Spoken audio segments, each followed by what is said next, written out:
A very good morning to everyone. आज हम pollution की क्लास को कवर करने वाले हैं, जिसमें हम लोग मिसलेनियस पोल्यूशन के बारे में डिस्कस करेंगे, ठीक है, और समझेंगे। हाँ जी, बोलिए। हेलो।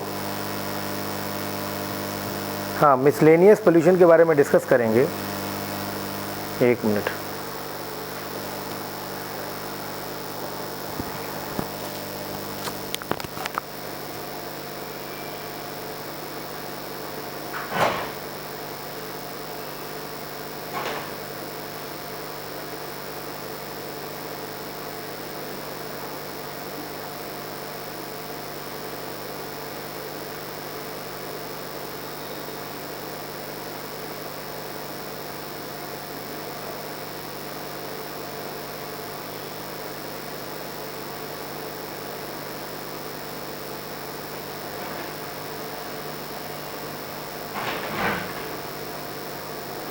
ओके,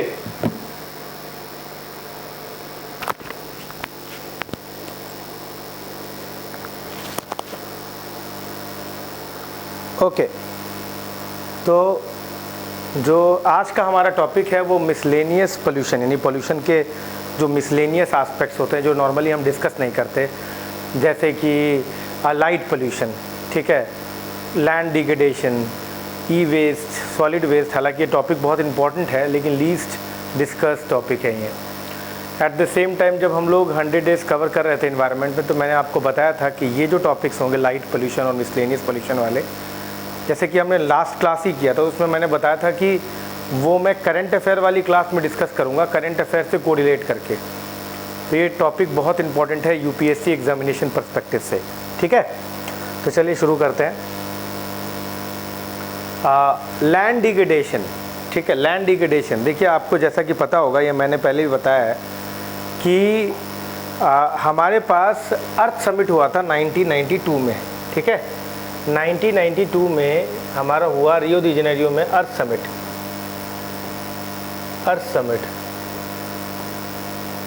इसके अंदर 3 कॉन्फ्रेंसेस हुए हैं, ठीक। 3 कन्वेंशंस निकले हैं इसके थ्रू, इसी अर्थ समिट में। एक था आपका CBD, जिसको आप जो है कन्वेंशन ऑफ बायोडाइवर्सिटी कहते हैं। दूसरा है UNFCCC, ठीक है, जिसको United Nation convention convention on climate change कहते हैं, UNFCCC है वो। और तीसरा है UNCCD, ये है कॉम्बैट डेजर्टिफिकेशन को लेकर। इसका नाम है पूरा United Nation Convention to Combat desertification.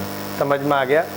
तो ये जो करंट अफेयर्स था हमारा, ये सॉइल पोल्यूशन और लैंड डिग्रेडेशन से रिलेटेड है। और ये बेसिकली ये तीसरा जो कॉन्फ्रेंस हुआ था, या तीसरा जो कन्वेंशन निकला था, नॉट कॉन्फ्रेंस, तीसरा जो कन्वेंशन निकला था, उसी का रिजल्ट है, उसी का हम करंट अफेयर पढ़ने जा रहे हैं। समझ में आ रहा है। तो ये बहुत इंपॉर्टेंट है, ठीक। तो चलिए लैंड डिग्रेडेशन शुरू करते हैं। ये जो आपका CNCCD था वो लैंड डिग्रेडेशन से रिलेटेड था। तो सबसे ज़्यादा इम्पॉर्टेंट जो आपको समझना होगा कि आपको मैंने पहले ही बता दिया था कि CBD का 15th COP हुआ है। सिमिलरली UNCCD का भी 15th COP हुआ है, ठीक है। 15th COP हुआ है UNCCD का, ध्यान रखिएगा। 16 COP 15, इसका मतलब आप समझ गए होंगे कि 15 CBD का भी हुआ है, 15 COP कॉन्फ्रेंस ऑफ पार्टी, जैसे जो डिफरेंट कन्वेंशंस और समिट में निकले हैं। हर बाई एनुअली क्या करते हैं, ये लोग बैठते हैं, सारे जितने भी इनके मेंबर हैं, और एक रिज़ल्ट निकालते हैं, एक आउटपुट पर आते हैं। उसे हम लोग कॉन्फ्रेंस ऑफ पार्टीज़ कहते हैं। इसका 15th हुआ है CBD का भी, और UNCCD का भी जो है 15th ही समिट है, ठीक है। 15th ही समिट है, ध्यान रखिएगा। तो 15th समिट हुआ है United Nation Convention to Combat Desertification का, ध्यान रखिएगा। ये बेसिकली कोट दी आइवर में हुआ है। ये अबिजन एक जगह है, वहाँ पर उसकी कैपिटल है, ठीक है, कोट दी आइवर। वहाँ पर ये एक बेसिकली UNCCD का 15th COP हुआ है। ये है कहाँ, इसका देखिए यहाँ पर मैंने मैप में रिप्रेजेंट किया है, देख सकते हैं आप। यहाँ देखिए कोट दी आइवर, ये है वो कंट्री, ठीक है, जो कि घिरा हुआ है गिनी से लाइबेरिया से, इसके अलावा माली, बर्किना फासो, घाना, ये सब कंट्री से जो है ये घिरा हुआ है, कोड दिया है वह, ठीक है। ठीक, ये ध्यान रखिएगा। इसकी कैपिटल है अबिजन, समझ में आ रहा, सॉरी माफ़ करिएगा मैंने कैपिटल बोल दिया, वो एक फेमस सिटी है अबिजन वहाँ का, ठीक है, ये ध्यान रखिएगा। तो वहाँ पर ये 15th कॉन्फ्रेंस हुआ है, ध्यान रखिए, ठीक है। अब इस 15th कॉन्फ्रेंस में क्या आउटपुट हुआ है, क्या थीम है, सब कुछ समझना होगा हमें। पहली बात तो ये 2 साल में एक बार होता है, पॉइंट नंबर 1 UNCCD का COP। दूसरी बात, इस COP 15 का थीम जो है वो land, life and legacy from scarcity to prosperity, ये इसका थीम है, यानी कि land, life and legacy from scarcity to prosperity, ये इसका पूरा थीम है, ये आपको ध्यान में रखना चाहिए। COP 15 ने कहा क्या है, क्या आउटपुट हुआ है, ये कह रहे हैं कि हम सभी कंट्रीज़ जो भी इनके मेंबर हैं वो बेसिकली हम क्या करें, चाहे वो गवर्नमेंट के सब, इन सभी कंट्रीज़ के, चाहे वो गवर्नमेंट सेक्टर हो, चाहे प्राइवेट सेक्टर हो, चाहे सिविल सोसाइटी हो, सभी लोग की स्टेक होल्डर हैं लैंड डिग्रेडेशन को लेकर। हमें इसके प्रति जागरूकता और इसको कर्ब करने के लिए, जो लैंड डिग्रेडेशन की न्यूट्रलिटी मेंटेन करने के लिए हमें एक साथ कदम उठाने की ज़रूरत है अराउंड द वर्ल्ड, ये ध्यान रखिएगा, समझ में, ताकि एक future sustainable management of land हो सके। सस्टेनेबल मैनेजमेंट ऑफ लैंड क्या हुआ, आप एक्सेसिव टिलिंग नहीं कर सकते, एक्सेसिव फर्टिलाइजर नहीं कर सकते। अब लैंड डिग्रेड क्यों होता है, दिमाग लगाइए। लैंड डिग्रेडेशन इसीलिए है कि किसी ने, जब हम लोग खेती करते हैं तो बहुत ज़्यादा टिलेज कर देते हैं, इसकी वजह से क्या होता है कि सॉइल जो होता है वो बहुत ज़्यादा पल्वराइज, भुरभुरेदार हो जाता है, इसकी वजह से हवा से बह गया, पानी के साथ बह गया।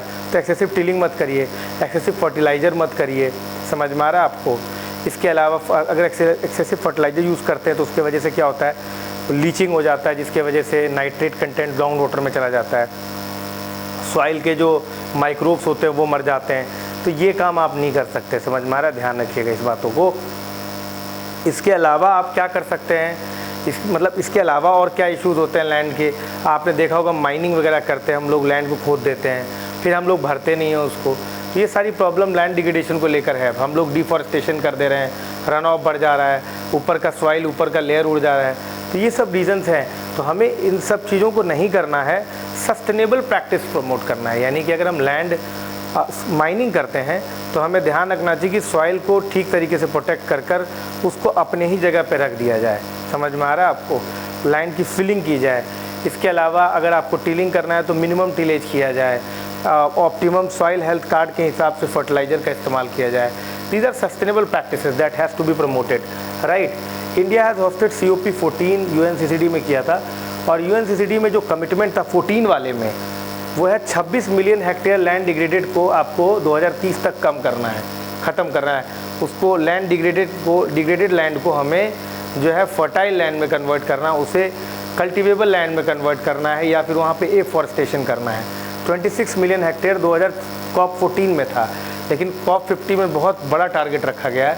उसमें इन्होंने कह दिया है कि करीब जो है 1 बिलियन हेक्टेयर, अभी मैं दिखाऊंगा आपको, 100 मिलियन आई गेस इन्होंने कहा है कि हमें, हमारा COP 15 में हमारा टारगेट काफ़ी ज़्यादा है, समझ में आ रहा है, कि 2030 तक हमें 1 बिलियन कहा है इन्होंने, देखो यहाँ पे लिखा है, पहले 24 था, अब ये 1 बिलियन हेक्टेयर कह दिया है इन्होंने। करीब 2030 तक आपका टारगेट इन्होंने बना दिया है कि अब ये बढ़ाकर, पहले जो था देखिए आप यहाँ पे लिखा हुआ है, COP 14-24 में जो इनका टारगेट था वो था आपका 26 मिलियन और 24 मिलियन हेक्टेयर। COP 24 में इनका टारगेट था 26, माफ़ करिए COP 24 बोल रहा हूँ, COP 14 में इनका टारगेट था 26 million hectare by 2030। Land degradation को आपको हटाना है, रीस्टोर करना है, समझ में आ रहा है। लेकिन COP 15 में क्या टारगेट है, ये आपके प्लेन से पूछ लेगा कि क्या टारगेट है आपका, ठीक है। तो आपको क्या टारगेट बताना है, 1 बिलियन हेक्टेयर आपको बताना है 2030 तक रीस्टोर करना है, ठीक है, ये ध्यान रखिएगा। With improve data gathering and monitoring के थ्रू रीस्टोरेशन करना है, यानी कि एक्सेलरेट करना है restoration of the land degradation. आप बोलेंगे सर लैंड डिग्रेडेशन को रीस्टोर क्यों किया जाए, क्या कारण है? Sir ji, land is very precious resource. अगर आप लैंड डिग्रेडेशन को नहीं रोकेंगे तो कल्टीवेशन कैसे करेंगे, एफॉरेस्टेशन कैसे करेंगे? अगर एफॉरेस्टेशन नहीं करेंगे तो कार्बन डाइऑक्साइड एब्जॉर्ब कौन करेगा, कार्बन सिंक कौन होगा? तो land is a very precious resource, you need to conserve that, you need to restore that. If the land is degraded you need to restore that. समझ में आ गया?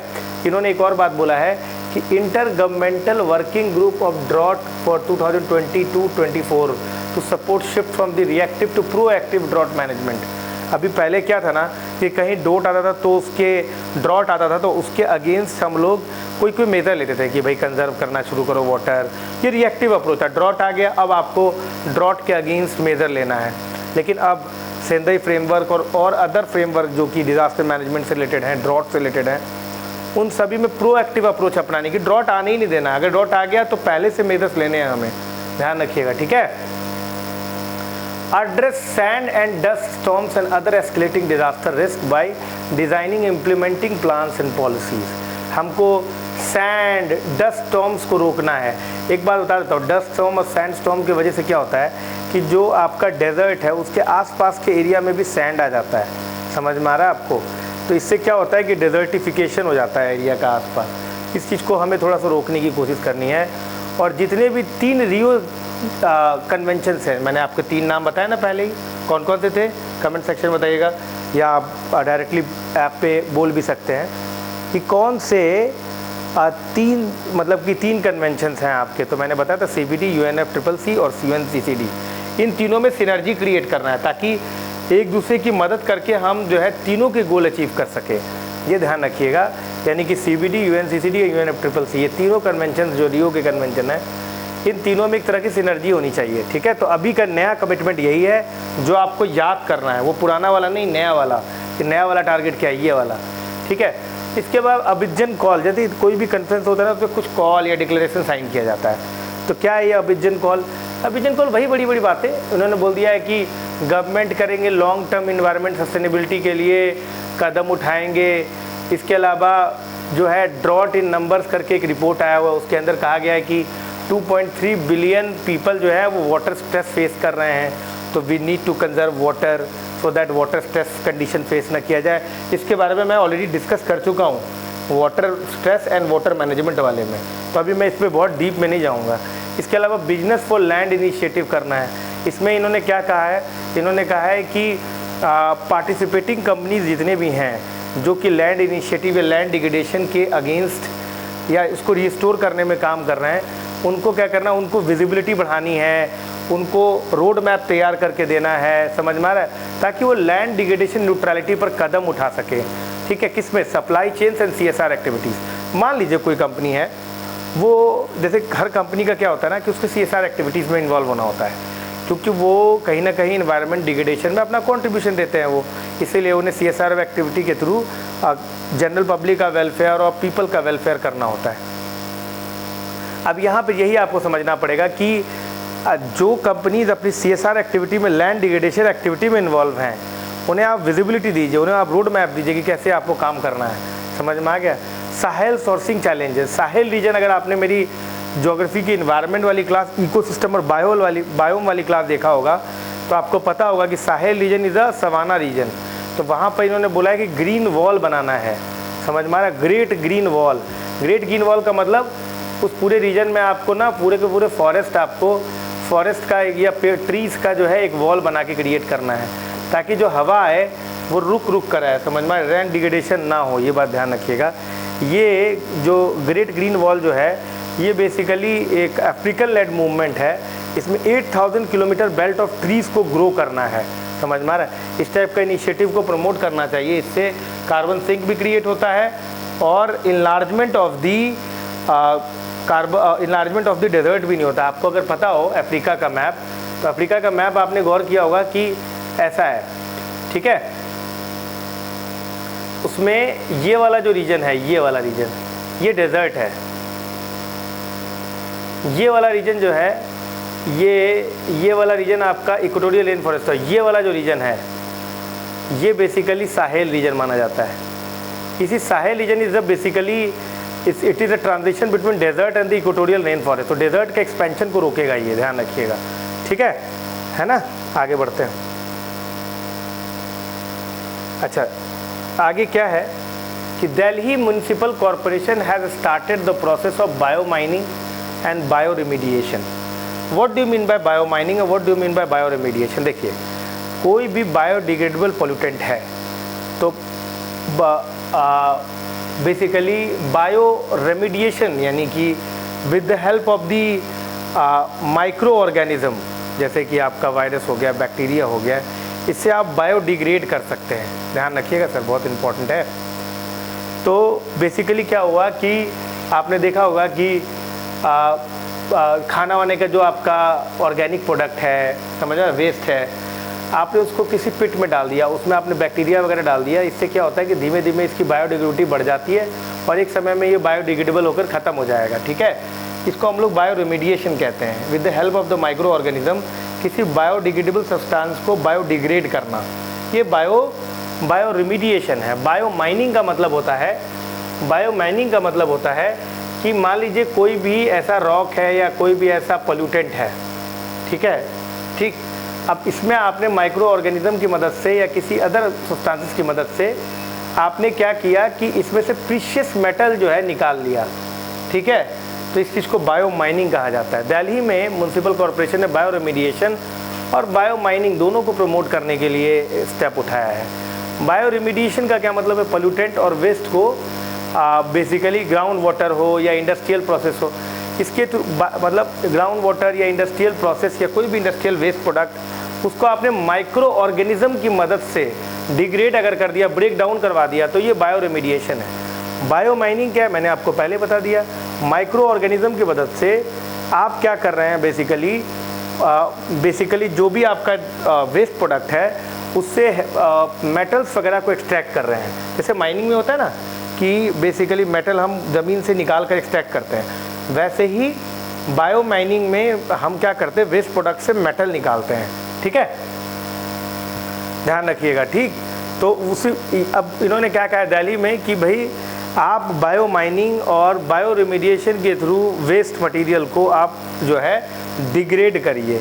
इससे क्या होगा, आपको मेटल भी मिल जाएगा और आपको क्या होगा, आपका वेस्ट भी जो है वो डिग्रेड हो जाएगा। तो दिल्ली के म्युनिसिपल कॉरपोरेशन इन सब में ये काम किया जा रहा है, ध्यान रखिएगा। ठीक है, आगे आते हैं लाइट पोल्यूशन। लाइट पोल्यूशन क्या होता है आप समझते हैं? आप लोगों में बहुत सारे लोग ऐसे हैं जो कि लाइट को पोल्यूशन समझते ही नहीं है, जबकि ऐसा नहीं है। लाइट भी एक तरह का पोल्यूशन है और इससे बहुत बहुत ख़राब इम्पैक्ट्स हो रहे हैं। जैसे आप देखिएगा कि कई बार किसी एरिया में रात के टाइम में लाइट रहता है, ठीक है, और चिड़िया जो होते हैं ना कंफ्यूज हो जाते हैं डे है या नाइट है। वो क्या करते हैं, जहाँ पे लाइट का सोर्स होता है ना उसके आसपास गोल गोल घूमने लग जाते हैं। ठीक है,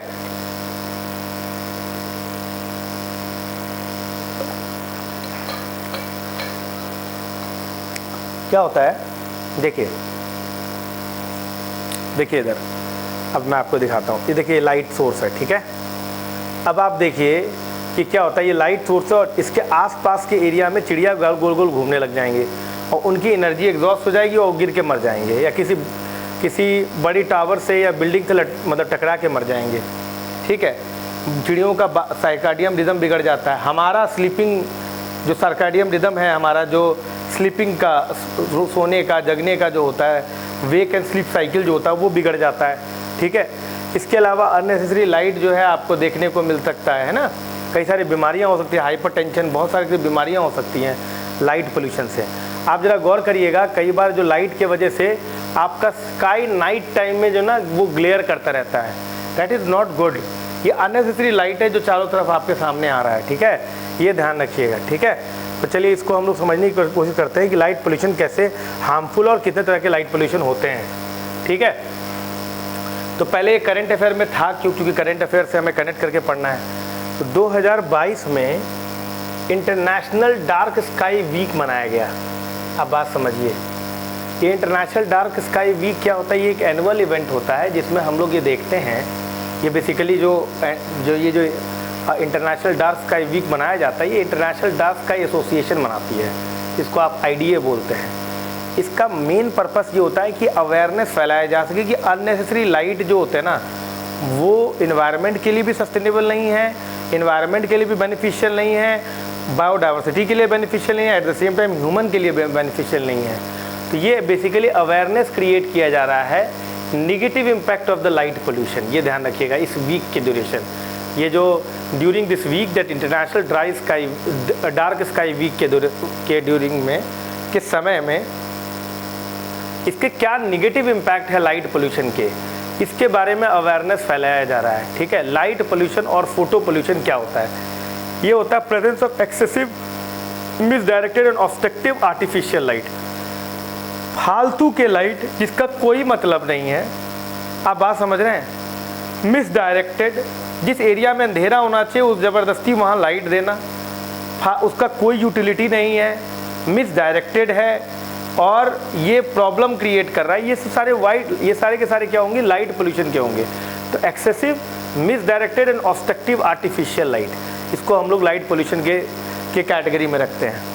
लाइट पोल्यूशन की बेसिकली 4 तरह की क्राइटेरिया, मतलब 4 आपका जो होता है 4 तरह का लाइट पोल्यूशन होता है। 4 तरह का बेसिक बड़ मेजर लाइट पोल्यूशन की बात कर रहा हूँ। एक है आपका ग्लेयर। ग्लेयर का मतलब है कि एक्सेसिव ब्राइटनेस आ गया दैट कॉजेज विजुअल डिस्कम्फर्ट। इतना ज़्यादा लाइट आ गया है कि आपको आंखें जो है ना दिखाई देना बंद हो गया थोड़े टाइम के लिए, ये ग्लेयर है। ये आपके आंखों के लिए ठीक नहीं है, आपके आंख की सेंसिटिविटीज़ को कम कर देते हैं ये। इसके बाद स्काई ग्लो, मतलब आपने नाइट टाइम में देखा होगा मिसडायरेक्टेड लाइट स्काई की तरफ चला जाता है और स्काई ग्लो करने लग जाता है। That is not good. Brightening of the night sky over the inhabited areas. इसके अलावा लाइट ट्रेसपास। अब जैसे मान लीजिए कि यहाँ पे स्ट्रीट लाइट लगा हुआ है, अब मैं आपको दिखाता हूँ। देखिए, ये देखिए, ये देखिए। अब जैसे ये घर है, ये घर है ना, ये घर है, देखो। अब यहाँ पे क्या हो रहा है कि ये स्ट्रीट लाइट है। अब ये लाइट का, ये जो स्ट्रीट लाइट की जो रोशनी है ये इस घर में यहाँ पड़ रहा है, जबकि ये तो प्रॉपर्टी इनकी है, इस आदमी की है, मान लो इस पर्सन की है। समझ रहे हो कि नहीं? अब ये कह रहा है भाई मेरे यहाँ लाइट क्यों पड़ रहा है? ये स्ट्रीट लाइट वहाँ का है तो मेरे यहाँ नहीं पड़ना चाहिए। समझ रहे हो बातों की नहीं? तो इसे कहते हैं लाइट ट्रेसपास। किसी पर्सनल प्रॉपर्टी पर अगर लाइट जो है अननेसेसरी लाइट जिसको वो नहीं लेना चाह रहा है, उसको आपने उसके एरिया पे डाल दिया है। ठीक है, ये ध्यान रखिएगा। ठीक, ये चीज़ आप ध्यान रखिएगा, हैं? ओके, है ना? तो ये चीज़ ध्यान रखिए। तो इसे हम लोग क्या बोलते हैं? Light trespass. ये जो कैटेगरी है ये लाइट ट्रेसपास की है। ठीक है, लाइट ट्रेसपास का मतलब होता है light falling where it is not intended और नीडेड है। और क्लटर का मतलब होता है bright confusing and excessive grouping of light. आपने गौर किया होगा कि जब आप रात के टाइम में रोड पे जा रहे होते हो तो वहाँ पे क्या होता है कि बहुत सारे लाइट जल रहे होते हैं, तो आपको कन्फ्यूज़न होने लग जाता है। समझ में आ रहा है?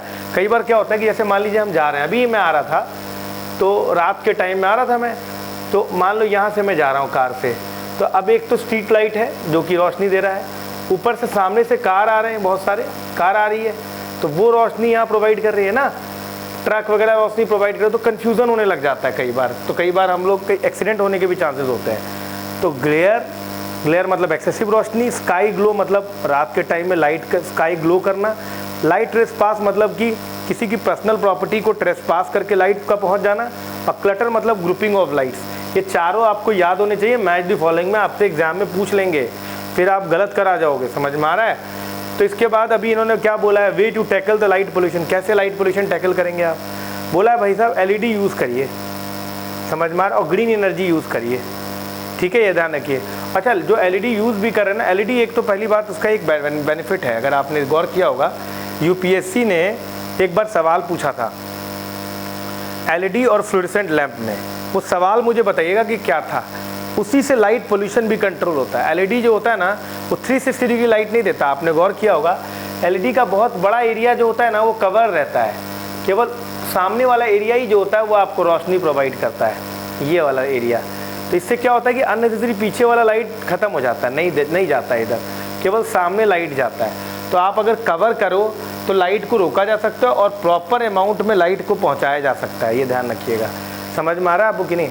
Avoid illuminated advertisement. आपने देखा होगा कई बार कि इल्यूमिनेटेड एडवर्टीजमेंट होते हैं, डिस्प्ले एलईडी डिस्प्ले वगैरह होता है। इससे क्या होता है, अननेसेसरी लाइट आता है। इसको आप जो है एनर्जी भी सेव कर सकते हैं और इन लाइट को बंद भी कर सकते हैं। ये ध्यान रखिएगा। अच्छा, इससे क्या इम्पैक्ट है? इससे इम्पैक्ट क्या है? देखो, सबसे पहला इम्पैक्ट है लाइट इल्यूमिनेटेड कोलिजन।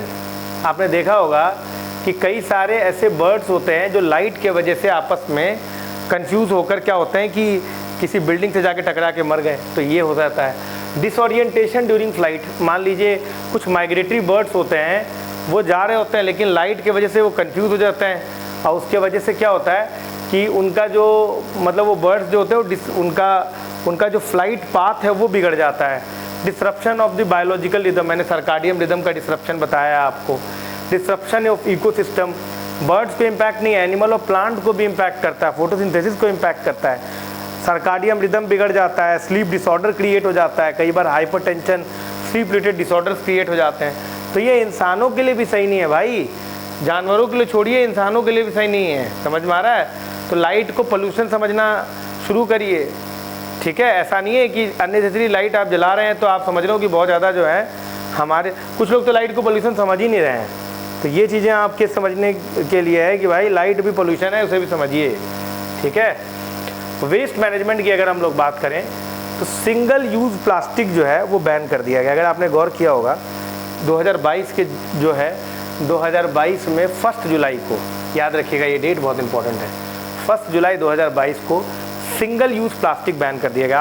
आप मार्केट में गए होंगे और आपने कुछ अपने साथ कुछ कैरी बैग वगैरह नहीं लिया होगा और आपने सामान लिया, मान लीजिए 1 केजी चावल, ठीक है। उसको आपने कहा भैया 1 केजी चावल दे दीजिए लूज़। आप वो कहेगा कि सर ऐसा है, आप जो है कैरी बैग लेकर आए, आप बोलोगे नहीं, तो कह रहे हैं भाई प्लास्टिक तो बैन हो चुका है, प्लास्टिक हम यूज़ नहीं कर सकते, हालांकि अभी भी मार्केट में खूब मिलता है। सिंगल यूज़ प्लास्टिक जो है वो बैन हो चुका है। सिंगल यूज़ प्लास्टिक किसे कहते हैं? इसे SUP भी बोला था, सुप। SUPs या सिंगल यूज़ प्लास्टिक उन्हें होते हैं जिनका इस्तेमाल बस एक बार होता है, ये ध्यान रखिएगा। चाहे आपने गौर किया होगा जैसे स्पून है, तो प्लास्टिक का स्पून है, आपने गौर किया होगा जब हम लोग बेसिकली पार्टीज़ वगैरह में जाते हैं तो प्लास्टिक स्पून देते हैं, वो सब बैन है क्योंकि वो एक ही बार इस्तेमाल में आता है, ठीक है। सिंगल यूज़ प्लास्टिक चाहे वो किसी भी फॉर्म में हो, उसको बैन कर दिया गया है 1 जुलाई 2022 के बाद। उसके बाद आप सिंगल यूज़ प्लास्टिक इस्तेमाल नहीं कर सकते, वो किसी भी फॉर्म में हो। मैं अभी बताऊंगा कौन कौन से फॉर्म में देखने को मिलता है।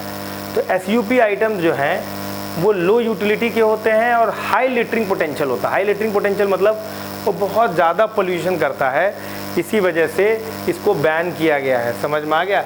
हालांकि plastic waste management amendment rule 2021 में भी इसके बारे में बताया गया था कि इसे बैन किया जाए। समझ में आया? इनकी मैन्युफैक्चरिंग यानी कि सिंगल यूज़ प्लास्टिक की मैन्युफैक्चरिंग, उसका इंपोर्ट करना, इसको स्टॉक पाइल करना, इसका डिस्ट्रीब्यूशन करना, इसको सेल करना, ये सब प्रोहिबिटेड है, ये ध्यान रखिएगा। Ban not applicable to compostable plastic product, ऐसा नहीं है कि कंपोस्टेबल प्लास्टिक प्रोडक्ट पे भी होगा, लेकिन सिंगल यूज़ प्लास्टिक जो कि कंपोस्टेबल नहीं है वो सभी में बैन है। आप उसकी मैन्युफैक्चरिंग भी नहीं कर सकते, इंपोर्ट भी नहीं कर सकते, स्टॉक भी नहीं कर सकते। अगर आप करेंगे तो आपको पेनल्टी देना पड़ेगा, वो पेनल्टी कम से कम 5 साल की सज़ा है या फिर 1 लाख रुपया आपको देना होगा या दोनों देना पड़ेगा। समझ में आ रहा है आपको कि नहीं? तो सर जी समझ लीजिए क्रिमिनल ऑफेंस टाइप का हो गया है। आप सिंगल यूज़ प्लास्टिक का जहाँ पर भी इस्तेमाल हो रहा हो, कृपया आप अवेयरनेस फैलाएं कि भैया देखो पकड़े जाओगे तो बहुत बुरा हो सकता है आपके साथ। तो सिंगल यूज़ प्लास्टिक आपने कहाँ कहाँ देखा सर, ज़रा ये भी बात कर लेते हैं। सिंगल यूज़ प्लास्टिक आपने देखा है प्लास्टिक स्टिक्स में, आपने गौर किया होगा। प्लास्टिक स्टिक्स देखा है आपने? प्लास्टिक स्टिक्स कहाँ होते हैं? जैसे बलून होता है, प्लास्टिक फ्लैग्स होते हैं, कैंडी स्टिक्स होते हैं, देखा आपने? एक बार आपने देखा होगा पहले जॉनसन बेबी का भी जो स्टिक होता था वो प्लास्टिक का होता था। अभी उन्होंने क्या किया, प्लास्टिक हटा के पेपर दाना, हार्ड पेपर डालना शुरू कर दिया है, ठीक है। तो वो जो स्टिक्स होते हैं ना, प्लास्टिक के स्टिक्स जो सिंगल यूज़ के होते हैं, आइसक्रीम वाले, कैंडी वाले, ठीक है, फ्लैग वाले, इन सबको बैन कर दिया गया है। पैकिंग और रैपिंग ऑफ फिल्म्स में, जैसे कि gutkha, sweet boxes, invitation card, cigarette packets, उनमें आपने देखा होगा कि प्लास्टिक फिल्म लगाया जाता है, वो भी बैन है, SUP में आता है। कटलरी आइटम जैसे कि प्लेट्स, कप्स, ग्लासेस, कटलरी, ये सब सिंगल यूज़ होते हैं, ये सब बैन है। अदर आइटम्स में आप देखते PVC बैनर्स, समझ में आ रहा है, उन सबको भी जो है इन्होंने SUP आइटम में कर रखा है। ये सारी चीज़ें बैन है, आप इसका इस्तेमाल नहीं कर सकते, ये ध्यान रखिएगा सर, बहुत इंपॉर्टेंट। अच्छा, अभी हमने पढ़ा कि देखिए प्लास्टिक वेस्ट मैनेजमेंट रूल 2021 बोलता है कि SUP यानी सिंगल यूज़ प्लास्टिक बैन है। अभी एक अमेंडमेंट 2022 में किया गया है, इसी प्लास्टिक वेस्ट मैनेजमेंट रूल में 2021 में किया गया, नॉट 22 में, 2022 में किया गया है। दूसरा वाला मैं अभी बताऊंगा, ई वेस्ट में किया गया है। फिलहाल अभी आप जानिए कि 2021 में अमेंडमेंट किया गया। उस 2021 अमेंडमेंट में क्या क्या बातें कही गई हैं, इस चीज़ को समझ लेते हैं, क्योंकि एग्ज़ाम में ये हमारे आ सकता है। सिंगल यूज़ प्लास्टिक, सबसे पहली बात, सिंगल यूज़ प्लास्टिक इसको डिफ़ाइन किया गया कि ऐसे प्लास्टिक आइटम जो intended to be used once, एक ही पर्पस के लिए एक ही बार इस्तेमाल किया जाएगा, इसको डिफ़ाइन किया गया सिंगल यूज़ प्लास्टिक के फॉर्म में, और कहा गया कि ऐसे प्लास्टिक्स को बैन कर देना चाहिए। ठीक है। इसके अलावा इन्होंने कहा कि भाई देखिए, प्लास्टिक बैग तो इंसान इस्तेमाल करेगा ही करेगा, तो इन्होंने इसका एक स्पेसिफिकेशन दिया। उन्होंने क्या किया कि प्लास्टिक बैग की जो बैग्स होते हैं उनकी थिकनेस को बढ़ा दिया। थिकनेस बढ़ेगा तो क्या होगा, वो महंगा होगा, समझ में आ गया, तो लोग उस पर कम इस्तेमाल करेंगे। तो इन्होंने क्या किया, thickness of the plastic carry bags को इंक्रीज़ किया 50 माइक्रोम से 75 माइक्रोम, ये 30 सितंबर 2021 से, और अब 120 माइक्रोम कर दिया है 31 दिसंबर 2022 से। यानी अभी जो प्लास्टिक इस्तेमाल किया जाएगा वो 120 माइक्रोम का किया जाएगा। अब मैं आपको थोड़ा सा माइक्रोम समझा देता हूँ। हमारा बाल जो है ना वो करीब 80 से 100 माइक्रोम के बीच में है। तो आप सोचिए कि हमारे बाल के थिकनेस के बराबर से थोड़ा ज़्यादा जो है थिकनेस का आपको चाहिए, तो अच्छा खासा थिकनेस इन्होंने दिया है प्लास्टिक का। Complete ban on the use of sachets, plastic material storing पर पैकिंग या सेलिंग गुटखा, टोबैको, पान मसाला। सैशेट जो होता है ना, जैसे गुटखा वाला जो प्लास्टिक का होता है, उस पर कंप्लीट बैन है, आप वो इस्तेमाल नहीं कर सकते। इसके अलावा एक बहुत इंपॉर्टेंट क्लॉज 2021 वाले अमेंडमेंट में जोड़ा गया है, एक्सटेंडेड प्रोड्यूसर्स रिस्पॉन्सिबिलिटी। अब इनको क्या कहा गया है कि जो लोग प्रोड्यूसर्स हैं, ठीक है, जो प्लास्टिक प्रोड्यूस कर रहे हैं या मैन्युफैक्चर कर रहे हैं, वो सब उनको एक जिम्मेदारी दी गई कि जो जितना प्रोड्यूस करेंगे उसका सर्टेन परसेंटेज जो है वो उसको रिसाइकिल करवाएंगे और प्रोसेस करवाएंगे। और वो भी रिसाइकलिंग ऐसे नहीं नॉर्मल किसी कबाड़ी वाले को दे दिया, उसकी रिसाइकलिंग जो होगी वो रजिस्टर्ड रिसाइकलर के यहाँ होगा, जो आपको सर्टिफिकेट प्रोवाइड करेगा। वो सर्टिफिकेट आपको पोर्टल में जाके जमा करना होगा। समझ रहे बातों की नहीं? तो बहुत नौटंकी है। तो क्या बोला इन्होंने बोला है, गाइडलाइंस दिया है लीगल फोर्स का कि plastic packaging waste not covered under the identified SUV items shall be collected and managed in an environmentally sustainable way through EPR of the producer, importer और ब्रांड ओनर। ठीक है, अभी मैं आपको दिखाता हूँ क्या क्या बोला गया है, तो आपको समझ में आएगा। अभी क्या है, एक पोर्टल बनाया गया है, ये देखिए। पहला मैं अभी आपको एक पोर्टल बताऊंगा, मैं पोर्टल बनाया गया, उस पोर्टल में आपको सबमिट करना पड़ेगा। ठीक है, तो अभी मैं आगे बताऊंगा आपको कि पोर्टल बनाया गया, उस पोर्टल में एक्सटेंडेड प्रोड्यूसर रिस्पॉन्सिबिलिटी के तहत आपको सबमिट करना पड़ेगा। ठीक है, कि भैया ऐसा है, ये इतना हमने प्रोसेस कर लिया, ये मेरा सर्टिफिकेट है जो कि आपको प्रोसेसर देगा और आप उसको पोर्टल में डालिए। ठीक। अच्छा, क्लासिफिकेशन ऑफ प्लास्टिक भी अभी देखो 4 कैटेगरी दिया है इन्होंने। प्लास्टिक को कैटेगराइज किया है। कैटेगरी 1 में बोला है कि रिजिड प्लास्टिक होगा, कैटेगरी 2 में फ्लेक्सिबल प्लास्टिक पैकेजिंग मटेरियल होगा सिंगल लेयर का, कैटेगरी 3 में मल्टी लेयर्ड होंगे, कैटेगरी 4 में plastic sheet like use for packaging as well as carry bags made for compostable plastic falls. ये सब 4 तरह के प्लास्टिक दिए गए हैं।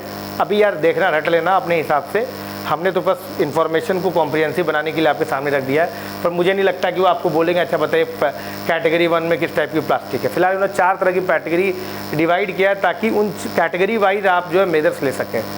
अच्छा, रिसाइकलिंग एंड रीयूजिंग, मैंने आपको बताया कि नया रेगुलेशन क्या कहता है कि जो रिसाइकलिंग और रीयूजिंग करने के लिए आपको बताया कि आप जितना प्लास्टिक प्रोड्यूस करते हैं उसका सर्टेन परसेंटेज आपको जो है वो आपको परसेंटेज वाइज जो है आपको रिसाइकल और रीयूज़ करना पड़ेगा। समझ में आ रहा है? और आपको रिसाइकलिंग सर्टिफिकेट दिया जाएगा। अब ऐसा है कि आपने मान लीजिए कि एक X पर्सन है, वो रजिस्टर्ड रिसाइकलर है, तो ये X पर्सन के अंदर ये कैपेसिटी कि वो जितना रिसाइकिल करेगा उसको एक मॉनेटरी इंसेंटिव मिलेगा रिसाइकिल करने का। इसके अलावा वो सर्टिफिकेट इशू करेगा तो सामने वाला जो प्रोड्यूसर होगा उस सर्टिफिकेट को पोर्टल में अपलोड मारेगा। तो यहाँ पे क्या है, according to the new rules producer, importers और brand owners shall have to provide the details of the recycling certificates only from the registered recycler. देख रहे हो आप, registered certificate for only from the registered recycler along with the details of quality sent for the end to life disposal by June 30 for next financial year। इसमें भी आपको financial year wise return file करना है कि आपने कितना ज़्यादा plastic को जो है वो रिसाइकिल करवाया है। समझ में आ रहा है? उस सर्टिफिकेट का आपको उस सर्टिफिकेट के हिसाब से अगर आपने मान लीजिए कि 100 kg प्लास्टिक प्रोड्यूस किया था और कंडीशन में ये है कि 60% आपको रिसाइकिल करना है और आपने 50% ही किया, तो 10% जो आपने नहीं किया उस पर आपको पेनल्टी देनी पड़ेगी। तो पूरा आपका वो रिटर्न फाइल होता है, पूरी चीज़ें मेंटेन करनी पड़ती हैं, सब जाकर काम होगा भाई साहब, ऐसे नहीं हो पाएगा। समझ में आ रहा है? अगर ये रूल्स तो बहुत अच्छे हैं, अगर इनका ठीक से इम्प्लीमेंट किया जाए तो काफ़ी हद तक कंट्रोल किया जा सकता है।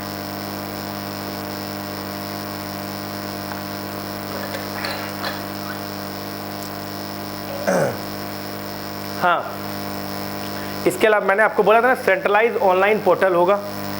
ये एक ऑनलाइन पोर्टल है, इसी पर वो सर्टिफिकेट इशू होगा। आप समझ रहे हो मेरी बात को?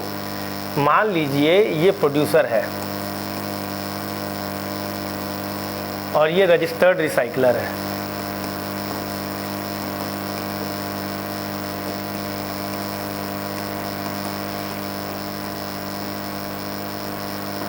अब ये प्रोड्यूसर क्या करेगा कि जितना उसमें मान लीजिए 100 kg प्लास्टिक प्रोड्यूस किया है इसने, इसको कंडीशन ये है कि 70% इसको रिसाइकिल करना है। तो ये इसने दिया भाई रिसाइकिल कर दो, इसने 70% कर दिया, तो इस रिसाइकलर को तो पैसा मिलेगा भाई, इसने किया रिसाइकलिंग। इसके अलावा ये एक सर्टिफिकेट इशू करेगा इसके नाम पर कि भैया हमने रिसाइकिल करा है। ये सर्टिफिकेट लेकर ये प्रोड्यूसर क्या करेगा, एक ऑनलाइन पोर्टल होगा, समझ रहे हो बात को, कि वहाँ पे सबमिट करेगा। वहाँ पर फिर ये माना जाएगा कि चलो भाई इसने अपने जितना प्रोडक्शन किया उसके हिसाब से रिसाइकिल करवा दिया है। तो वही सेंट्रलाइज ऑनलाइन पोर्टल है। ये basically central pollution control board ने किया है। ये एनुअल रिटर्न फाइल होता है इसमें बेसिकली कितना आपने प्रोडक्शन किया है उसका एनुअल रिटर्न फाइल होगा, कितना आपने प्रोडक्शन किया है, ठीक है, और कितना आपने रिसाइकिल करा है, इसका एक एनुअल रिटर्न फाइल किया जाएगा। अगर आपने मान लीजिए कि कम रिसाइकिल किया है तो फिर आपको इन्वायरमेंटल कंपनसेशन के फॉर्म में पैसा देना पड़ेगा कि भाई आपने इतना कम क्यों किया। समझ में आ रहा है? ये एक पोल्यूटर पे प्रिंसिपल के अंदर होता है, आप लिख सकते हो environmental compensation is part and parcel of the polluter पे प्रिंसिपल। पोल्यूटर पे प्रिंसिपल का मतलब होता है कि जो पोल्यूट करेगा वो पैसा पे करेगा। तो अब यहाँ पर आपने तो रिसाइकिल करवाया नहीं, यानी कि आपने पोल्यूशन किया, तो आपको पैसा पे करना पड़ेगा, ये ध्यान रखिएगा, ठीक है। इसके अलावा कुछ कमेटी बनाई गई है जो कि इसको मॉनिटर करेगी, इस पूरे रूल को, जो हम लोगों ने डिस्कस किया है अभी, ठीक है, ये ध्यान रखिएगा, ठीक, ओके। एक मिनट रुकना। हाँ नेहा, क्यों नहीं दिया? अच्छा ठीक है, चलिए ठीक।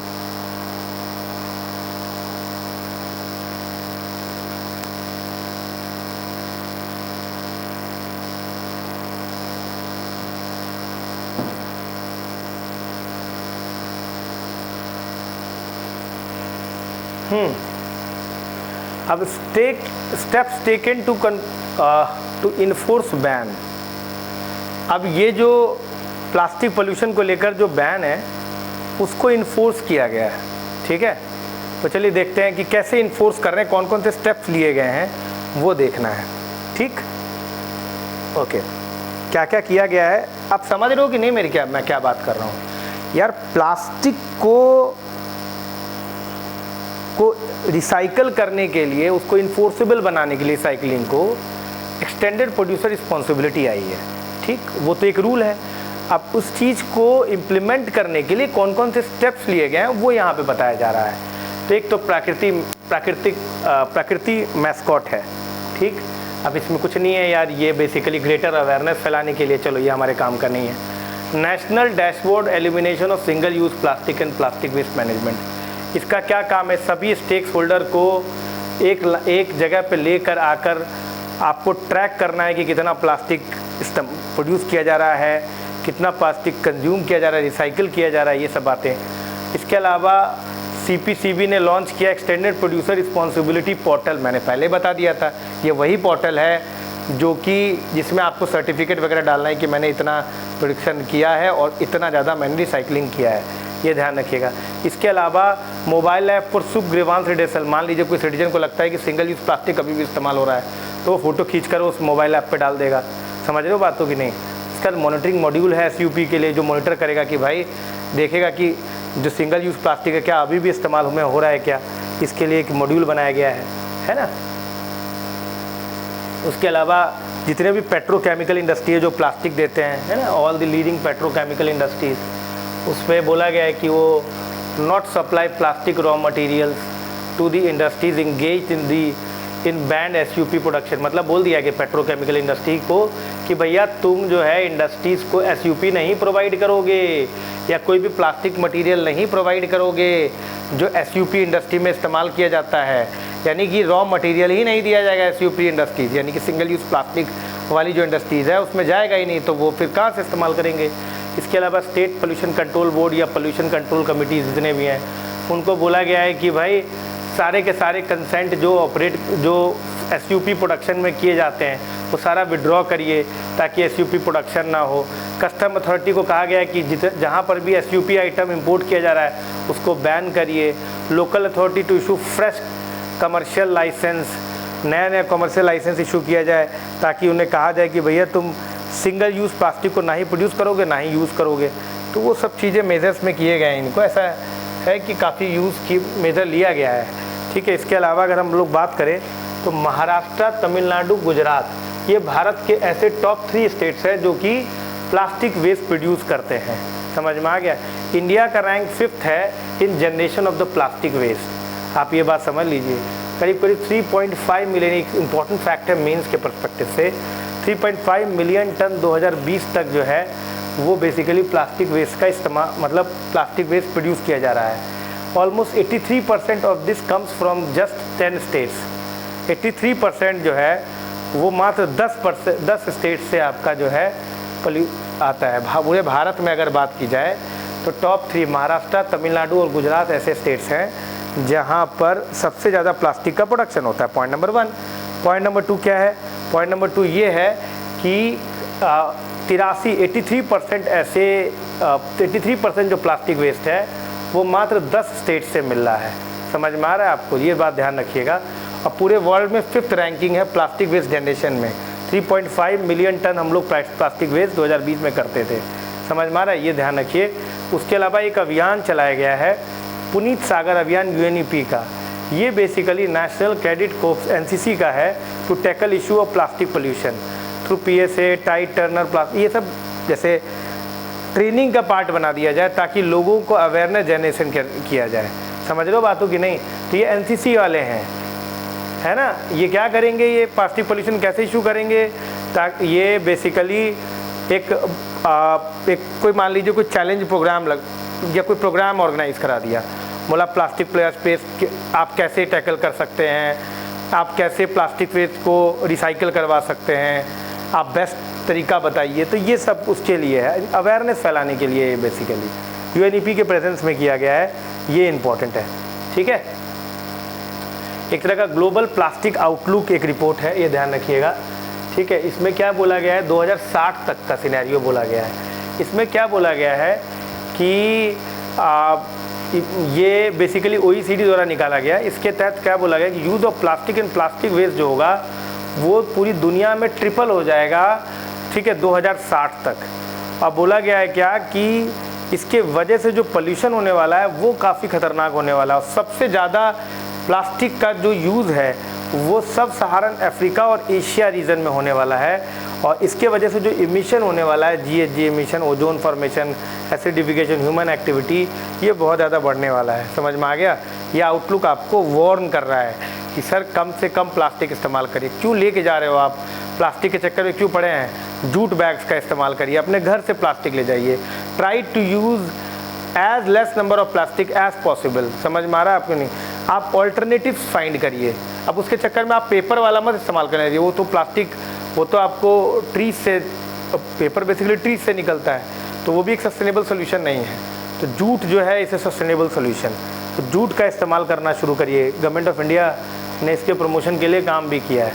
इसके अलावा ई वेस्ट है। ई वेस्ट क्या है? Status of e waste generation in India. E waste generation का क्या रिपोर्ट है, जरा वो भी देख लेते हैं। ई वेस्ट जनरेशन के लिए third largest electronic waste producer है चाइना और यूएस के बाद इंडिया खुद। इंडिया खुद जो है वो 4 मिलियन मैट्रिक टन इस्तेमाल करते, मतलब ई वेस्ट जनरेट करता है। ई वेस्ट होता क्या है? Electronic waste. आप जो मोबाइल इस्तेमाल करते हो फेंक देते हो, थोड़े दिन बाद इस्तेमाल करने के बाद जब ख़राब हो जाता है तो आपने अपने यहाँ जो है एलईडी वगैरह बल्ब है, अब आपका काम का नहीं रहा, आपने फेंक दिया, तो ये सब ई वेस्ट होता है। इलेक्ट्रॉनिक आइटम्स को जो यूज़ होने के बाद जो हम लोग उसको डंप कर देते हैं तो वो ई वेस्ट बन जाता है, ठीक है। वो 4 मिलियन मैट्रिक टन है। जैसे जैसे हम लोग डिजिटल एरा की तरफ जा रहे हैं, हमारा जो ई वेस्ट जनरेशन है वो काफ़ी बढ़ गया है। आप ये सोचिए कि कहा गया है कि 2050 तक ये 40 फोल्ड यानी 40 गुना बढ़ जाएगा। Computer devices in account for nearly 70% of the annual e waste. हमारे यहाँ जो है वो annual e waste 70% computer devices जो है, आप सोचिए कि टोटल ई वेस्ट का अकेला कंप्यूटर जो है वो 70% कंप्यूटर है बस ई वेस्ट के फॉर्म में। हम डिजिटल एरा में हैं, लैपटॉप, कंप्यूटर, सिस्टम, ये टोटल ई वेस्ट का 70% यही है। ओनली 1.5% इलेक्ट्रॉनिक वेस्ट का ही रिसाइकल होता है। उत्तर प्रदेश, उत्तराखंड, तमिलनाडु, हरियाणा, ये ऐसे स्टेट्स हैं जिनके पास अच्छी कैपेसिटी है डिसमेंटल और रिसाइकल और ई वेस्ट करने की। ये ध्यान रखिएगा। हालांकि e waste is the biggest problem nowadays. E waste के लिए आप कर क्या सकते हैं? उसके अंदर जो ट्रीटमेंट है, रिसाइकलिंग वगैरह है, इसको हम जो है ज़्यादा प्रमोट कर सकते हैं। इसके अंदर के जो मेटल्स हैं उसको रीयूज़ कर सकते हैं। ये ध्यान रखिएगा, ठीक है सर? ठीक है ना? देखिए, regulation of e waste management. अब कैसे ई वेस्ट मैनेजमेंट करेंगे? पहले क्या था, अभी क्या रूल है? देखिए, 1989 से पहले ई वेस्ट का नाम भी कोई नहीं जानता था। उसे पता ही नहीं था कि भाई ई वेस्ट भी कोई चीज़ होता है, समझ में आया? उस समय में डिजिटल एरा भी नहीं था उतना। 1989 से 2003 के बीच में धीमे धीमे ई वेस्ट का टर्म आने लगा, समझ में आ रहा है? और ई वेस्ट को हजार्डियस वेस्ट मैनेजमेंट के अंदर ही डाल दिया गया। समझे बात को? फिर जब 2008 में आ पाए तो और डिजिटलाइजेशन बढ़ने लगा। उसके अंदर सीपीसी ने एक गाइडलाइन इशू किया 2008 में कि भाई ई वेस्ट को जो है वो इन्वायरमेंटली साउंड मैनर में इसको ट्रीट किया जाए। अभी भी ई वेस्ट के लिए कोई रूल नहीं आया है, बस इन्वायरमेंट साउंड मैनर में इस्तेमाल करने की बात की गई। 2011 में पहली बार e waste management and handling rule आया। 2016 में proper e waste management rules were introduce जो है। 2016 में proper e waste management rule आया और उसमें एक स्टैंडर्ड प्रोड्यूसर रिस्पॉन्सिबिलिटी दी गई कि अगर जो प्रोड्यूसर ई वेस्ट जनरेट करता है या मतलब इलेक्ट्रॉनिक आइटम्स प्रोड्यूस करता है, उसके अंदर ये जिम्मेदारी है कि वो उसको प्रोसेस भी करे, उसको रिसाइकल भी करे। तो ये चीज़ के अंदर कहा गया, ठीक है। 2018 में इस पर रूल कुछ अमेंडमेंट भी किए गए, ठीक, ये जान लीजिएगा, ठीक। अब देखिए क्या चीज़ें आई हैं 2018 के रूल में, क्या आया है क्या नहीं है, ये हम बता देते हैं आपको। ई वेस्ट मैनेजमेंट रूल 2012 जो अमेंडमेंट आया है वो क्या है? ये अमेंडमेंट रूल है। 2016 में रूल आया था और उसमें कुछ अमेंडमेंट किए गए हैं 2022 में। अमेंडमेंट कुछ नहीं है, अमेंडमेंट एक्सटेंडेड प्रोड्यूसर रिस्पॉन्सिबिलिटी को लेकर है कि भैया अब आपकी जिम्मेदारी है, आप चूँकि प्रोडक्शन कर रहे हैं तो अब आपकी जिम्मेदारी है कि आप उसको रिसाइकल भी करवाएं। मान लीजिए मैं 100 kg डिजिटल प्रोडक्ट कर रहा हूँ, तो मेरी जिम्मेदारी है कि जो मैंने डिजिटल प्रोडक्ट बनाया या जो मैंने इलेक्ट्रॉनिक गुड्स बनाए उसको मैं प्रॉपर हैंडलिंग भी करूँ। ये बात ध्यान रखिएगा। आफ्टर द यूज़, समझ में? ई वेस्ट को क्या डेफिनेशन प्रॉपरली डिफाइन किया गया कि इलेक्ट्रिकल एंड इलेक्ट्रॉनिक गुड्स जो होंगे आफ्टर द यूज़ जो बच जाता है उसे हम लोग ई वेस्ट कहते हैं। अब क्या बोला गया जरा ध्यान देखते हैं। अब इन्होंने क्या कहा है कि कवरेज क्या है? इन्होंने बोला है कि एवरी मैन्युफैक्चरर, हर एक मैन्युफैक्चरर, प्रोड्यूसर या रिफर्बिश या डिसमेंटलर, समझ में आ रहा, उसकी ये जिम्मेदारी है कि वो after the usage of the product जो आइटम डंप कर दिया गया उसको वो प्रॉपर तरीके से रिसाइकिल करवाए। समझ में आ रहा है? उसके लिए कंपलसरी रजिस्ट्रेशन किया गया मैन्युफैक्चरर का, प्रोड्यूसर का, रिफर्बिशर का, रिसाइकलर। सबसे पहले तो आप रजिस्ट्रेशन कराएंगे ना कि कौन कौन प्रोडक्शन कर रहा है, कौन कौन रिफर्बिश कर रहा है। अब एक बार प्रोडक्शन रिफर्बिश हो गया, अब उस प्रोड्यूसर की जिम्मेदारी है कि अब वो जो प्रोडक्ट उसने दिया है वो प्रोडक्ट का वो किसी भी तरीके से रिसाइकलिंग करवाए। अगर वो उस प्रोडक्ट का नहीं करे तो किसी और प्रोडक्ट का कर दे, ताकि इन्वायरमेंट में प्रोडक्ट का रिसाइकलिंग चलता रहे। ये ध्यान रखिएगा। समझ में आ गया कि नहीं? ठीक है ना? ये ध्यान रखिएगा। इसके अलावा क्या अब क्या बोला गया, आप पहले रजिस्ट्रेशन कर लीजिए। उसके बाद बोला गया कि भाई जो प्रोड्यूसर को आपने रजिस्टर किया है वो उसके एक्सटेंडेड प्रोड्यूसर रिस्पॉन्सिबिलिटी EPR है, उसको एक सर्टिफिकेट दिया जाएगा रिसाइकलर द्वारा। Again same plastic management rule जैसा, उसे एक सर्टिफिकेट दिया जाएगा रिसाइकलर द्वारा। उस सर्टिफिकेट को वो प्रेजेंट कर सकता है कि भाई देख मैंने इतना गुड्स बनाया तो इतना मैंने 100 kg बनाया तो 80 kg मैंने रिसाइकिल करवा दिया है। ये ध्यान दीजिएगा। CPC to conduct random sampling. अब इलेक्ट्रॉनिक गुड्स का रैंडम सैम्पलिंग भी कर देंगे वो लोग। क्या करेंगे, एक इलेक्ट्रॉनिक गुड्स मार्केट में डाल दिए, अब बोला भाई कि ये जो गुड है, ये जो गुड्स मैंने मार्केट में डाला है इसको रिसाइकिल होता है या नहीं होता है, तो ये रैंडम सैम्पलिंग भी CPC भी कर सकती है। ठीक है। अब इसमें बोला गया है कि चूँकि एवरी मैन्युफैक्चरर प्रोड्यूसर रिफर्बिशर की जिम्मेदारी है कि वो इसको रिसाइकिल करे, समझ में आ रहा है। लेकिन इसमें कुछ एक्सेप्शन भी है। जैसे देखो यहाँ पर बैटरीज हैं, वो बैटरी वेस्ट मैनेजमेंट रूल के अंदर भी आता है, E-वेस्ट में भी आता है, बैटरी वेस्ट मैनेजमेंट में भी आता है। पैकेजिंग प्लास्टिक है, प्लास्टिक वेस्ट मैनेजमेंट में आता है। Micro enterprise MSME development act में भी आता है। रेडियो एक्टिव वेस्ट है वो एटॉमिक एनर्जी वेस्ट एक्ट में भी आता है। समझ रहे हो बातों की नहीं। तो इस एक्ट में E-वेस्ट हैं, समझ में आ रहा है। लेकिन कुछ ऐसे E-वेस्ट भी हैं जिसको एक पर्टिकुलर एक्ट के तहत मैनेज किया जाता है। ये कुछ एक्सेप्शंस हैं, ये इस पर हमें ध्यान नहीं देना है। हमें ध्यान देना है कि नॉर्मली E-वेस्ट जो है वो इसी रूल के अंदर मैनेज किया जाएगा। ठीक है, ये ध्यान रखिएगा। कुछ एक्सेप्शंस हैं जिसको अलग रूल के अंदर भी किया जाता है। अब रिस्पॉन्सिबिलिटी क्या है, मैन्युफैक्चरर की रिस्पॉन्सिबिलिटी क्या है कि जब वो मैन्युफैक्चर करे तो वो ध्यान रखे कि जो उसने मैन्युफैक्चर, मान लीजिए मैंने कैमरा मैन्युफैक्चर किया, तो कैमरा मैन्युफैक्चर करते वक्त मैं ये ध्यान रखूं कि वो कैमरा रिसाइकलेबल भी होना चाहिए। ऐसा नहीं कि बना दिए रिसाइकिल नहीं हो पा रहा है, तो make the end product recyclable. ये प्रोड्यूसर की जिम्मेदारी है, सॉरी मैन्युफैक्चरर की। प्रोड्यूसर की जिम्मेदारी है कि वो ऑब्टेन करे और इम्प्लीमेंट करे एक्सटेंडेड प्रोड्यूसर रिस्पॉन्सिबिलिटी को। अब वो क्या करे, उसने बोला है कि 2024-25 तक 60% जो उसने प्रोड्यूस किया है, 70% 25-26 तक और 80% 27-28 तक वो रिसाइकिल करवा दे और साथ साथ अवेयर फैला दे, अवेयरनेस करे। अब आप एक बात बताइए, आपके दिमाग में आएगा कि सर ये तो कंज्यूमर लेके जाते हैं, तो इसमें प्रोड्यूसर की क्या जिम्मेदारी है। अब प्रोड्यूसर ने कैमरा बेच दिया तो अब कंज्यूमर की जिम्मेदारी, तो अब प्रोड्यूसर की जिम्मेदारी है कि वो कंज्यूमर के थ्रू रिसाइकिल करवाए या अपने पास भिजवाए। अब वो कैसे हो सकता है, मान लीजिए मैंने 100 रुपये का LED बल्ब बेचा, मैं बोलूँगा भाई एक काम करना, अगर ये LED बल्ब तुमने वापस कर दिया तो मैं तुम्हें 10 रुपये दे दूँगा। तो अब जो कंज्यूमर होगा वो कहेगा अरे भाई मुझे तो LED बल्ब देने पर मुझे 10 रुपये मिल रहा है, तो मैं क्यों ना LED बल्ब उसको जाके दे दूँ। समझ लो बातों की नहीं। तो इस तरीके से मॉनेटरी इंसेंटिवाइज करके उस LED बल्ब को लेकर और उसको रिसाइकिल करवा सकता है प्रोड्यूसर। अब वो उसी कॉस्ट में जोड़ ले, है कि नहीं। पहले से 110 रुपये ले ले, अब बोले 10 रुपये आप लेके चले जाना, 100 रुपये की चीज़, 100 रुपये की चीज़ है LED बल्ब का, पहले से 10 रुपये कंज्यूमर से ले ले। अब बोले भाई एक काम कर 110 रुपये अभी दे, 10 रुपये तू जब ये वापस मुझे देना तो मैं तुझे दे दूँगा। तो ये काम आप करवा सकते हो। ठीक है। रिसाइकलर के पास है कि भाई हमेशा उसे रजिस्टर कराना है और उसको अपनी जो यूनिट है उसको ऐसे रखना है ताकि वो रेगुलेटरी रिक्वायरमेंट को फुलफिल कर सके। स्टेट गवर्नमेंट की भी जिम्मेदारी है कि वो रिसाइकलर के लिए एक स्पेस डिसमेंटलिंग और रिसाइकलिंग के लिए स्पेस प्रोवाइड करे। समझ रहे हो बातों की नहीं। तो ये e-waste management rule is very very very important, I am telling you. वो आपके एग्ज़ाम में आ सकता है। कुछ कन्वेंशंस देख लीजिए सर जो बहुत इंपॉर्टेंट है। एक कॉन्फ्रेंस है आपका, कमिटी आपका एक कॉन्फ्रेंस है। उस कॉन्फ्रेंस में बेसिकली 3 कन्वेंशन निकले थे, मैं आपको बताऊंगा थोड़ा सा। तो उस कन्वेंशन के बारे में हम लोग बाद में बात करेंगे, पहले हम लोग ये बात कर लेते हैं कि ये क्या है। देखिए कुछ 3 इंटरनेशनल कन्वेंशन है जो बहुत इंपॉर्टेंट है, समझ में आ रहा है। एक है स्टॉकहोम, एक रॉटरडैम और तीसरा बेसल। समझ में आया। तो ये स्टॉकहोम कॉन्फ्रेंस है आपका, कन्वेंशन है। ये 18th मीटिंग किया है इसने और ये बेसिकली डील करता है POP से लेकर। ठीक, अब ये कन्वेंशन है तो इसकी मीटिंग भी होगी, तो 18th मीटिंग हुई है। परसिस्टेंट ऑर्गेनिक पोल्यूटेंट, जिसको हम लोग POPs कहते हैं, इसका मतलब हुआ कि ऐसे ऑर्गेनिक पोल्यूटेंट जो कि नेचर में बहुत लंबे समय तक रहते हैं, उसे परसिस्टेंट ऑर्गेनिक पोल्यूटेंट कहते हैं। समझ में आ गया। और इसी POP से डील करता है Stockholm convention.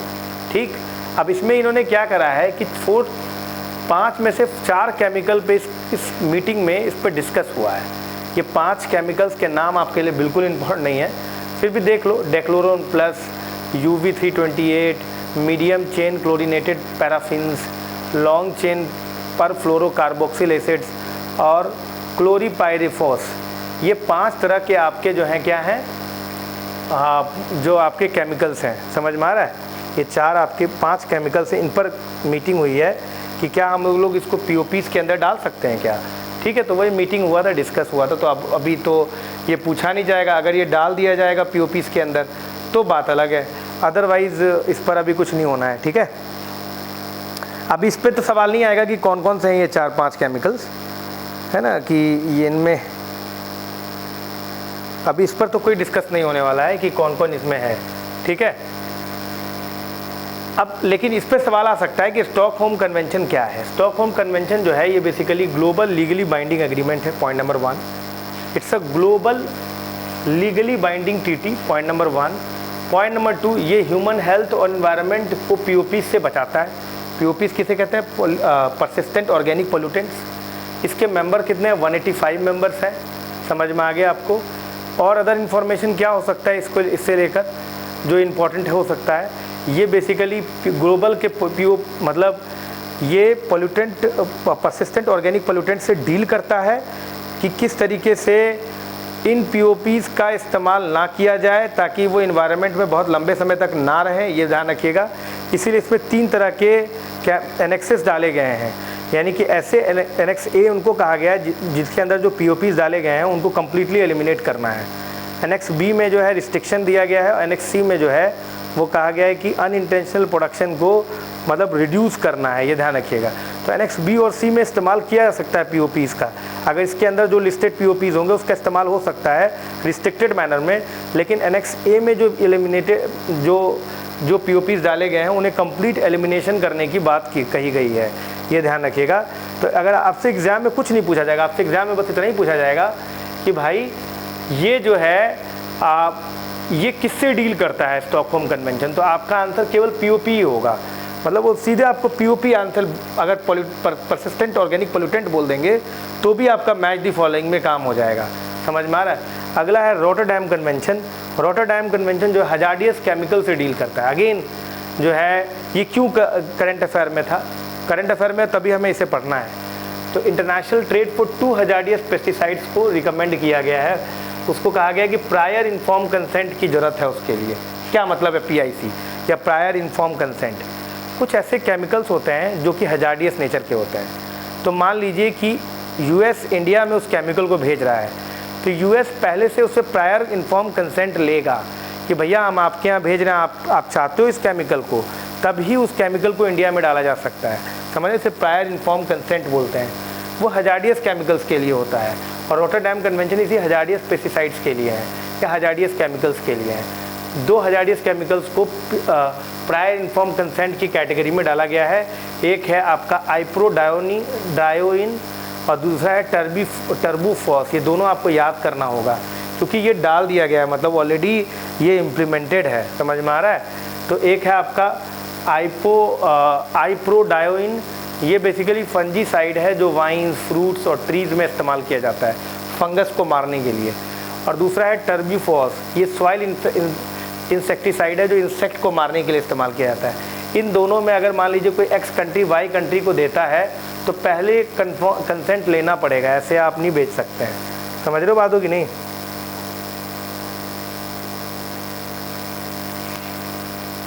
Rotterdam convention, Rotterdam convention ये बेसिकली क्या है? ये भी कॉन्फ्रेंस ऑफ प्लेंटीपोटेरियस, ये रॉटरडैम में हुआ था। पिछला वाला जो स्टॉकहोम था ये भी इसी कॉन्फ्रेंस से हुआ है, लेकिन ईयर अलग है, इसका ईयर अलग है।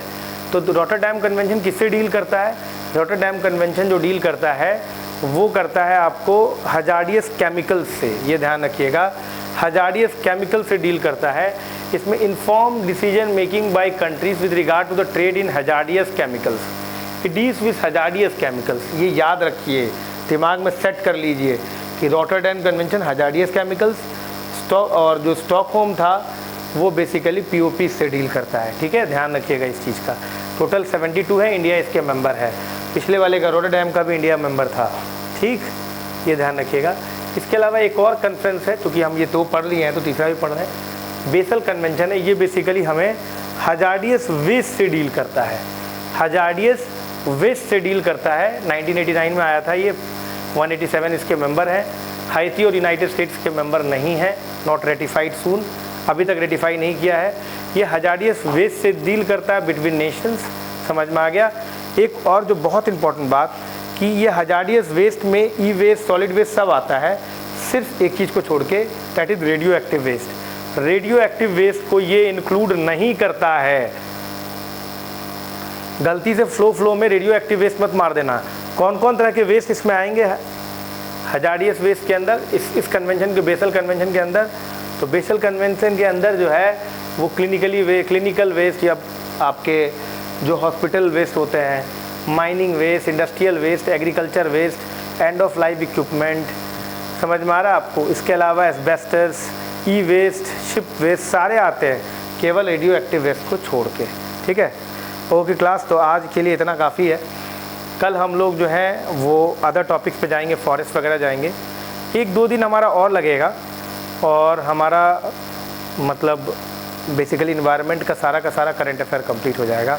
तो आई होप आपको मेरी ये क्लास अच्छी लगी हो, और अगर आप चैनल पे नए हैं तो आप इस क्लास को लाइक ज़रूर करें और चैनल को सब्सक्राइब जरूर करें। Thank you all of you, thank you.